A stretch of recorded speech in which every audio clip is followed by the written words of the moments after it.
ডাকাত আতঙ্কে রাজধানীবাসীকে নির্ভয়ে রাত কাটাতে পাড়া মহল্লায় শিক্ষার্থী ও তরুণরা পাহারা দিচ্ছে। সহযোগিতা করছেন অনেক বয়স্করাও।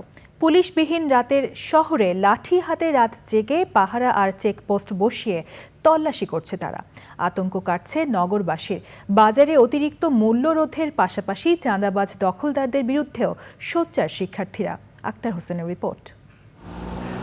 সব থানায় এখনও পুলিশ সদস্যরা কাজে যোগ না দেওয়ায় নগরবাসীর মনে তৈরি হয়েছে অজানা আতঙ্ক।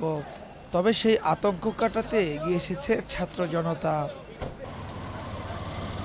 দল বেঁধে নিজ উদ্যোগে পাড়া মহল্লায় পাহারা দিচ্ছেন তারা।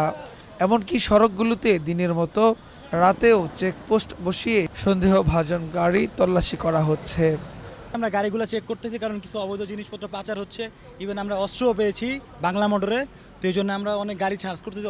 অস্ত্র বা টাকা পয়সা, আপনারা শুনছেন মনে হয় কিছু ডলার অবৈধ টাকা পয়সা লেনদেন হচ্ছে। আমরা এখানে কিছুক্ষণ থাকি, আমরা ভিতরেও টহল দিচ্ছি। এলাকা ভিত্তিক যে এলাকাগুলো একটু অন্ধকার বেশি, যেখানে একটু রিস্ক বেশি, আমরা ওখানে অল টাইম পাহারা দিচ্ছি। আমাদের এরকম একটা টিম আছে, আরও টিম আছে আমাদের। বাসা বাড়িতে উঠে চুরি করেছিল, তা যখন এদেরকে সবাই ধরে মারতে গিয়েছিল, তখন হচ্ছে সেনাবাহিনীর এসে পড়েছে। আমরা তাদেরকে মারিনি, তাদেরকে হ্যান্ড ওভার করে দিয়েছি। চুরি ডাকাতি রোধের পাশাপাশি ধর্মীয়, সামাজিক, সরকারি গুরুত্বপূর্ণ স্থাপনাগুলোতেও রাতভর পাহারা দিচ্ছেন তরুণরা।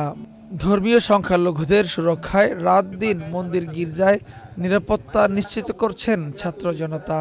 আমরা যেহেতু এই এলাকার বাসিন্দা, এই এলাকার আমাদের সামাজিক একটা দায়িত্বের মধ্যে পড়ে তাদেরকে একটা সেফটি প্রদান করার, তো সেই দায়িত্ববোধ থেকে আমরা এখানে আছি। এই বাংলাদেশে মন্দির, মসজিদ, গান, ভাস্কর্য, সিঁদুর সবই থাকবে। শুধু আমরা চাই এই নতুন বাংলাদেশে কোনো স্বৈরাচার থাকবে না, কোনো ইনসিকিউরিটি ফিল থাকবে না। সে যেই ধর্মেরই হোক না কেন, তার নিরাপত্তার জন্য, আমার নিরাপত্তার জন্য সেও থাকবে, তার নিরাপত্তার জন্য আমরা আছি। অসাম্প্রদায়িকতা থেকে এরা যেভাবে দেখতেছে, আমি এদেরকে অনেক ধন্যবাদ দিই। এবং এরা এখনও যে এটা কন্টিনিউশন করতেছে, তাদের ছাত্র জনতার আন্দোলন থেকে এখনও কন্টিনিউশন করতেছে, I want to thanks to them. ধর্ম, বর্ণ, শ্রেণী এই বিষয়ে আমরা বিশ্বাস করতে চাই না এবং আমরা নতুন বাংলাদেশ গড়তে চাই। এখানে আমরা সবাই বাংলাদেশি, সবাই মিলেমিশে থাকবো এবং সবাই মিলেমিশে আমরা দেশটাকে গড়ে তুলব। নিত্যপণ্যের উচ্চ মূল্য ও সিন্ডিকেট চাঁদাবাজি বন্ধে বাজারেও সক্রিয় শিক্ষার্থীরা। চাঁদাবাজদের ধরে সেনা সদস্যদের কাছে তুলে দিচ্ছে তারা। এখান থেকে যারা চাঁদাবাজি করতেছে তারা তাদের শনাক্ত করে সেনাবাহিনীর হাতে তুলে দিচ্ছে, সেনাবাহিনী তাদের পদক্ষেপ নিতেছে। আমার এই 5 দিন ধরে আমার এই ঘরের তন্নের টাকা পয়সা সব চাঁদাবাজি নিয়ে গেছে।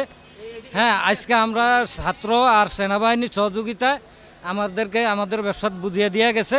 আমরা এখন বসে আছি, আমাদের ব্যবসা বাণিজ্য করতে আছি। নাম হলো রাসেল আছে, তারপরে ওই কি নাম জানি, মিজান, খোকন, সালাউদ্দিন, তারপরে ওই যে হানিফ মাস্টার, এই সমস্ত কয়েকজন। মনে করেন যে মাল নামাইলে আম করে টাকা দিতে দিব, নাহলে মাল নামাইতে পারবো না। এরা বহিরাগত লোক, এরা বিএমপির লোক, এরা আইসা এই বাজারের ভিতরে পুরা বাজার, শুধু আমাদের এই গল্লেই না, পুরা বাজার তাদের নিয়ন্ত্রণে লেগে গেছে। তারা এই ছাত্ররা আইসা, সেনাবাহিনীও আসছে, সেনাবাহিনী আইসা নম্বর দিচ্ছে। এই আমরা ব্যবসার ভিতরে আজকে একটা ধরিয়া নিছে। পুলিশ প্রশাসনের পুরো উদ্যমে কাজে ফেরা এবং আইনশৃঙ্খলা পরিস্থিতি স্বাভাবিক না হওয়া পর্যন্ত সহায়ক শক্তি হিসেবে ছাত্র জনতার এই সেবা চলবে বলে জানিয়েছেন তারা। Akhtar Hossain, channel I, Dhaka. প্রিয় নম্বর সেট করে বিকাশে সেন্ড মানি করুন ফ্রি।